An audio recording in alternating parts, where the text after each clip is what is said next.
Oui, à Marché-Morée-en-Guapan, on se réhydrate. Les médailles communales et ensuite les médailles du travail. Puis après, je vous dirai quelques mots. 2, 3, pas plus, je vous promets.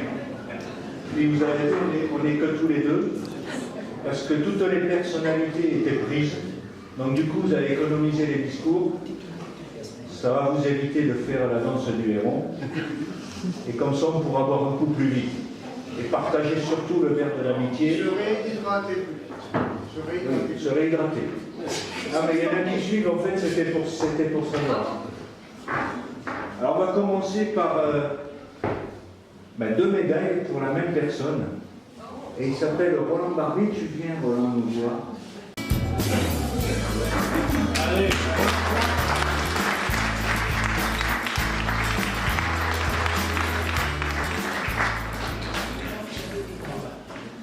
Bonne année.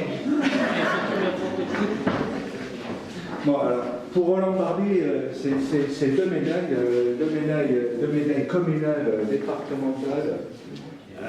La première pour 20 ans de service au service de la collectivité, et la deuxième pour 30 ans. Parce qu'en fait, Roland a commencé conseiller municipal 19 mars 1965. Moi, j'étais pas né, je ne sais pas vous étiez. L'année de la sécheresse. Il a fait un mandat de 6 ans comme conseiller municipal. T'en rappelles? C'était hier, avant-hier. Et puis ensuite, à partir du 27 mars 1971 jusqu'au 17 mars 1977, il a été second maire adjoint. Oui, j'ai bon, hein? Et puis, de mars 1977 jusqu'au 17 mars 1983, il était encore conseiller municipal pendant 6 ans. Donc ça fait déjà 3 mandats. Et là, 6 x 3, 18, donc il lui manquait 2 ans. Alors comme il lui manquait 2 ans, il a recommencé du 23 mars 2001 au 22 mars 2014, donc il a fait 13 ans de plus pour 2 ans. Et du coup, on va lui remettre ce soir la médaille communale pour 20 ans. Alors ça, c'est moi. Et comme Roger est plus chef que moi, puisqu'il est député honoraire, on va lui remettre la médaille 30 ans. Ça dépendra de l'enveloppe. C'est lui qui l'a dit. Allez.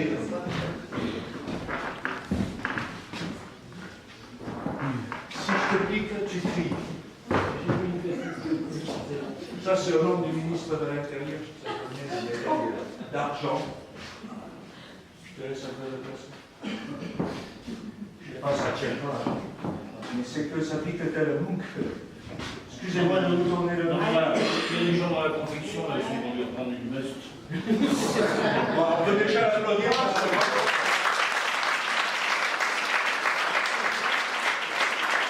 Alors moi, évidemment, j'ai l'honneur, au nom de tous ces ministres du Travail, mais ce soir...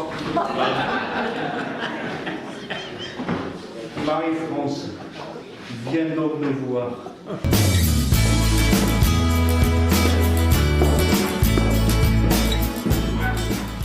Alors Marie-France, c'est la médaille d'argent du travail. Et le travail, ce qu'est le médecine du travail, je suis sûr que c'est une maladie, donc franchement, on te félicite, quoi.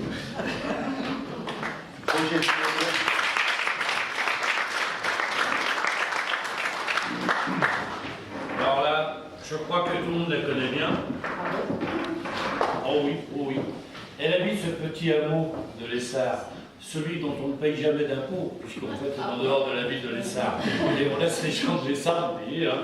Ça ne marche pas, payer. Voilà. Bon, très bien. Alors, madame, en fait, il faut quand même le dire, Daniel, tu aurais pu venir aussi. C'est quand même quelqu'un de sa mère. On l'a mis ici en squat, mais elle est chez nous. Ah, attention, qu'est-ce que je vais faire là?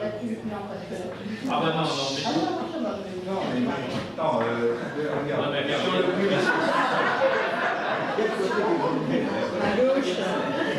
Enfin, là, c'est encore d'un accident. Hein. Ils m'ont dit que je ne pas, alors maintenant on est en braille. Alors on regarde avec les cartes.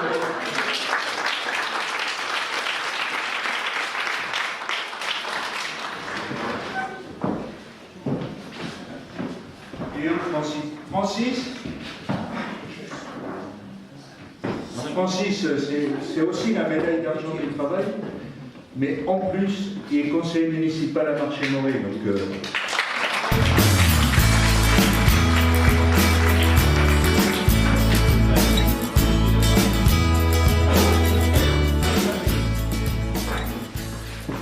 est-ce que tu seras sage au prochain conseil municipal? C'est pour savoir si je te pique ou pas.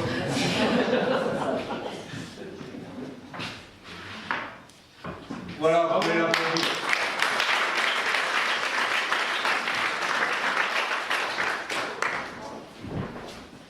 Alors, monsieur Lartière, je ne l'ai pas vu. Est-ce qu'il est là? Roger ira chez lui, ça va lui coûter plus cher. Bon, ben, le sous-préfet. Il est dehors. Il faut lui dire qu'il rentre. Alors, écoutez, je vais faire quelque chose qui ne se fait pas, mais je me tire, je vais le chercher. Un instant. Donc là, je vais vraiment commencer.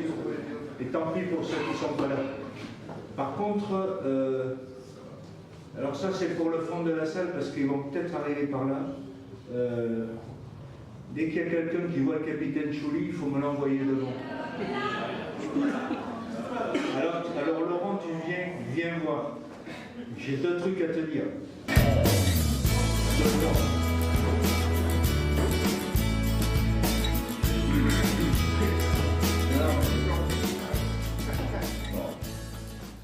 C'est bien que tu sois là. Allez. Bernard Hinault est arrivé? Oui, il ne va pas tarder, mais c'est pas grave. Dans le déroulé, il est prévu. Allez, je commence. Monsieur le sous-préfet, donc il est dehors. Monsieur le président de la communauté de communes Plaine des Monts de France à 37 dans le 77. Messieurs les présidents, de toute façon il y a tous les maires qui sont moins présidents du CCS, donc là j'ai pas faux. Mesdames, messieurs, chers collègues, Madame la présidente de la Chambre des métiers est juste là. Bonsoir Elisabeth. Madame, mademoiselle, monsieur, alors il paraît qu'on dit plus mademoiselle, mais moi j'aime bien, donc je le dis quand même. Et chers amis, je suis vraiment ravi de vous accueillir ce soir à Marché-Morée pour cette traditionnelle cérémonie des vœux. Et je vous remercie d'avoir une nouvelle fois répondu aussi nombreux à notre invitation. Nous voici réunis pour ce rendez-vous traditionnel qui, depuis maintenant plus de 10 ans, est devenu un événement incontournable dans les agendas. Ceci dit, il y a beaucoup qui m'ont téléphoné, ils sont pris et tout, ils ont dû rater le truc, mais bon, c'est pas grave, ça vous fait moins de discours et c'est beaucoup moins long, donc on a gagné du temps. C'est évidemment un moment toujours sympathique pour se rencontrer de façon conviviale et d'échanger sans protocole particulier. 2015, une année qui restera sûrement dans l'histoire de notre pays, malheureusement pour la pire des raisons, celle des actes terroristes que nous avons vécus, et vous comprendrez qu'il soit tout à fait naturel qu'à l'occasion de cette soirée, un hommage particulier soit rendu aux victimes de cette barbarie aveugle, en respectant une minute de silence.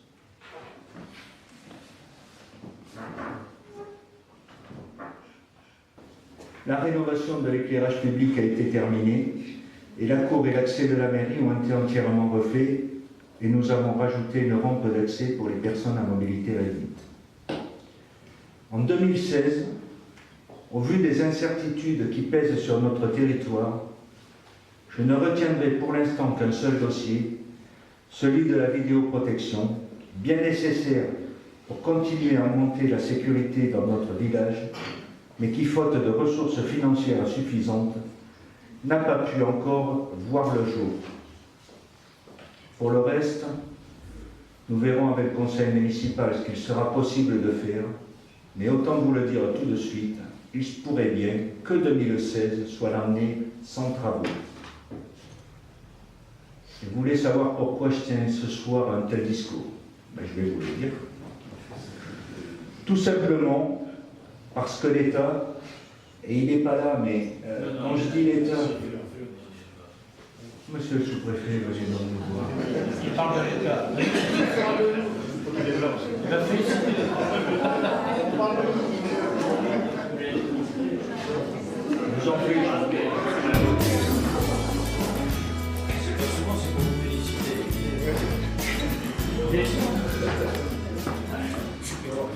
Monsieur le sous-préfet, quand je parle de l'État, je vous exclus parce que je voudrais ce soir vous remercier personnellement.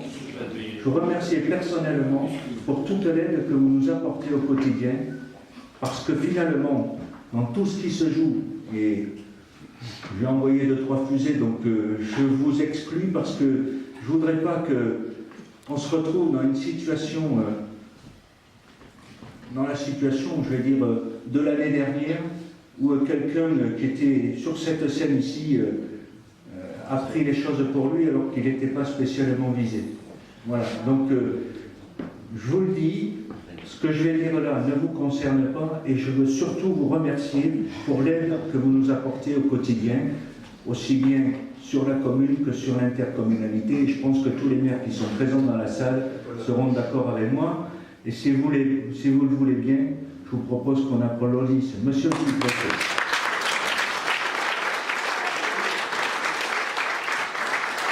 Donc alors, je m'écris à dire, tout simplement parce que l'État, aidé par une poignée d'amis, est en train d'organiser le hold-up du siècle qui conduira inévitablement à la mort qu'on avait pourtant annoncée de notre territoire. Pourquoi? Je vais vous le dire aussi.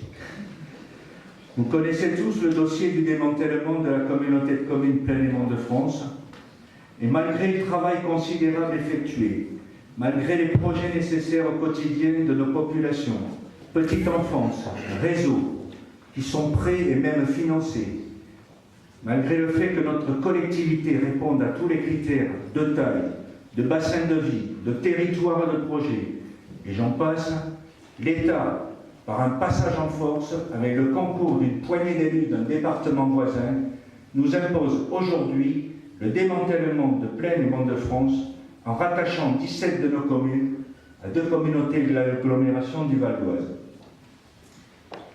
Alors, une fois qu'on en a enlevé 17, il en reste 20. Et qu'est-ce qui se passe? Eh bien, elle se retrouve dans une communauté de communes privée de plus de 90% de ses ressources, sans savoir si elle pourra continuer à exercer ses compétences, ce qui veut dire sans projet, sans cohérence territoriale, j'oserais presque dire tout simplement sans avenir. En 2015, nous avons diminué nos dépenses de fonctionnement d'environ 17%. Nous avons aussi baissé la masse salariale d'à peu près 15%. La dotation de solidarité communautaire que nous versait la communauté de communes jusqu'à l'année dernière, donc jusqu'à 2015, représentait 22% du budget de fonctionnement. Alors, une fois qu'on a dit ça, faites les comptes. Qu'est-ce qui va se passer au mois de mars ou au mois d'avril quand on va devoir faire notre budget? La réponse est simple. Soit, pour ce qui est de marché Morée, je veux dire, j'augmente mes impôts de 75% à peu près. Soit on prend un budget en déficit, et puis après c'est transmis dans les arcanes de la Chambre régionale des comptes, et ça pose quand même un vrai problème. Si je prends d'autres communes, parce que on avait quand même regardé tout ça, d'autres petites communes, comme Marché-Morée à peu près, la dotation de solidarité communautaire qui va disparaître si le projet de l'État voit le jour, la dotation de solidarité communautaire pour les plus petites communes représentait à peu près 130-140% de la fiscalité. Donc une fois qu'on a dit ça, il y a la mort annoncée peut-être de la communauté de communes à 20, mais je ne donne pas cher d'une bonne partie, d'une majorité des communes qui vont la composer derrière. Et pourtant, j'étais à une réunion chez le préfet de région, tout ça a été mis en avant, mais balayé d'un revers de main en disant « N'ayez pas peur, les choses vont bien se passer ». Ouais. N'ayez pas peur, mais aujourd'hui, la réalité est bien là. Donc vous le voyez, ceci est purement inadmissible et démontre bien aussi bien la vie des élus, mais aussi le sort des populations pèse bien peu face à des intérêts personnels ou politico-financiers recherchés par certains. Petit break que je vois le président de la communauté de communes Plein-Élément de France à 17 dans le 77, Bernard Rigaud, venez nous rejoindre.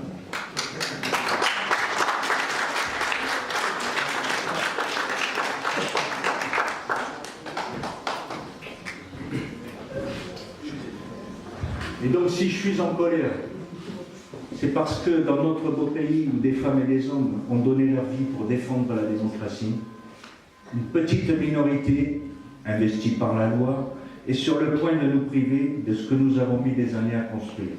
Parce que l'intercommunalité dans laquelle nous sommes, Monsieur le Président, je parle sous votre contrôle, mais c'est au moins 74. Exact. 74, vous vous rendez compte? Nous sommes en 2016. Et tout ça est détruit, balayé par un revers de main parce qu'une poignée ont décidé de faire un hold-up sur la tirelire sélémarnaise. Mais je dis, c'est purement scandaleux. Alors malgré tout cela, le combat continue évidemment. Nous étions au tribunal administratif de Paris mercredi dernier et nous allons devant le Conseil d'État le 3 février. Alors, nous avons eu une décision cet après-midi du tribunal administratif de Paris et le dossier que nous avions déposé a reçu une réponse favorable. C'est une deuxième victoire et on ne dit jamais 203. Ça veut dire que le 3 février au Conseil d'État, je pense qu'on devrait pouvoir peut-être obtenir une troisième victoire. Alors, comme je dis, nous gardons l'espoir, et je dis bien oui l'espoir, que la cause que nous défendons, votre cause mes chers amis, parce que c'est une cause commune et qui va bien au-delà des élus, etc., mais qui concerne tous les habitants, les 110 000 habitants de Plein-Élément de France. J'espère que cet espoir trouvera une issue favorable et que nous serons enfin entendus. J'ai volontairement laissé le lieutenant Chouli, parce que rappelez-vous l'année dernière, pour ceux qui étaient là, Laurent Chouli était encore un lieutenant et j'avais annoncé qu'il allait partir. Il allait partir après les événements de janvier qui étaient quand même, où on était dans une période compliquée, difficile, etc. Et j'avais dit qu'il allait partir, et c'était vrai, il avait son billet d'avion, il avait même presque préparé ses bagages. Et puis finalement, au dernier moment, il est resté. Il est resté dans cette brigade de Damartin qui est quand même un peu spéciale. Alors il est resté, entre-temps, vous voyez, il y a des Odarènes, maintenant il en a 3, donc maintenant c'est le capitaine Chouli. Et puis cette brigade de Damartin, c'est quand même une brigade un peu spéciale. D'abord parce qu'il y avait une chance sur plusieurs millions que les événements de janvier se passent à proximité. Et ça s'est passé là, avec un dénouement heureux, en tout cas avec notamment un dénouement heureux pour les forces de l'ordre, il n'y a pas les blessés, etc., ou des blessés assez légers. Et puis cette brigade a eu la visite de Bioman, je crois. Bioman. Je sais pas, moi j'ai vu un film, il y avait Bioman dedans. Ah, Bioman. Et du coup, maintenant aujourd'hui, c'est plus le capitaine Chouli, hein, enfin on l'appelle plus tout à fait comme ça. C'est quoi ton surnom?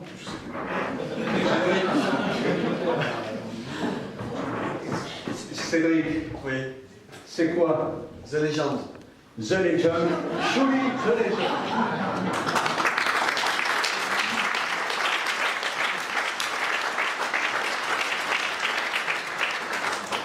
Non, alors, bon, je fais ça sur le ton de la plaisanterie parce que c'est vrai qu'on est dans des circonstances un peu compliquées, l'état d'urgence, etc. Et bon, si je fais ça sur le ton de la plaisanterie avec Laurent Choly, d'abord parce que depuis le temps, on est devenus amis, mais surtout, c'est parce que grâce à ses qualités de commandement, etc., grâce à son implication au service de tous et à ses grandes qualités au service public, tout s'est bien passé à Dammartin l'année dernière, mais je pense qu'il n'y est pas étranger, donc je voulais le mettre à l'honneur ce soir avec un petit peu d'humour, mais en tout cas, merci Laurent, et cette fois, je vous le dis, il doit partir, on va lui souhaiter bon vent, et surtout qu'il nous revienne avec un galant supplémentaire, comme ça on pourra peut-être le retrouver, chef de la compagnie de mots, pourquoi pas. Bon. Pour que notre liberté soit préservée, évidemment, il faut que la vie continue. Alors, j'ai hésité, car l'heure est assez grave, avec tout ce que je vous ai dit, la situation. Et puis je me suis dit que, finalement, quand on voit ce qui peut être fait au nom de Dieu, on se demande de ce qui reste au diable comme activité, et mettre un peu d'humour ne ferait pas de mal. Je ne vais donc pas déroger à la règle, à ce qui est devenu ici une tradition. Il y en a qui ont essayé, mais qui ont vite abandonné, parce que je suis un maître en la matière, c'est comme ça, mais bon, voilà. Je vais vous livrer un proverbe persan et 2 proverbes chinois. Un proverbe persan, c'est un peu dommage que ceux qui sont visés, parce que vous allez comprendre tout de suite, ne soient pas là. Mais bon, je pense que vous pourrez leur rapporter, ils se reconnaîtront. Ce proverbe dit que lorsque la première hache est entrée dans la forêt, les arbres ne se sont pas méfiés parce que le manche était des leurs. Les Chinois, c'est ma spécialité. Les erreurs sont toujours pardonnables, seulement si celui qui les a commises a le courage de les admettre. Enfin, et après c'est presque fini, rien n'échappe à la censure des hommes. Ils critiquent celui qui demeure silencieux. Ils blâment celui qui parle. Ils murmurent contre celui qui prêche la voie droite. Mais cela importe peu, faites-le bien et laissez parler les autres. Donc, je me suis dit quand même que dans la salle, il y a des chefs d'entreprise, il y a beaucoup de décideurs, des maires, etc. Et je pense qu'il était utile de vous livrer un petit conseil. Sachez que tout objectif flou conduit irrémédiablement à une connerie précise.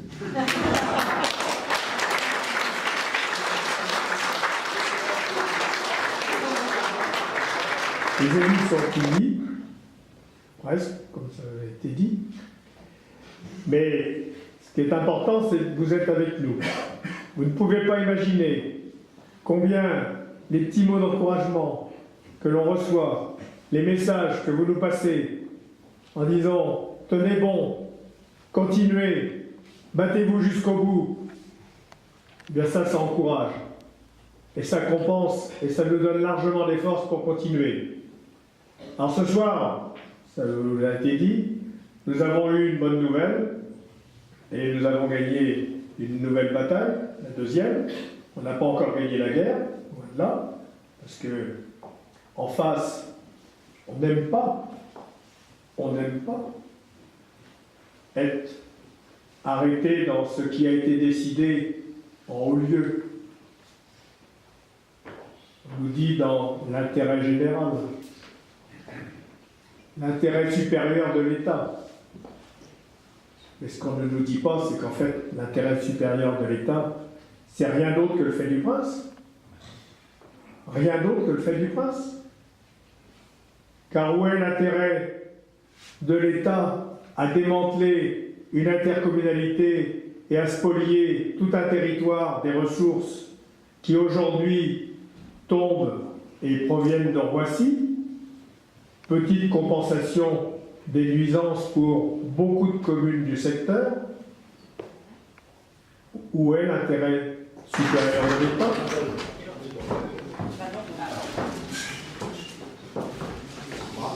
Bravo pour tout ce que tu fais. Marie-France,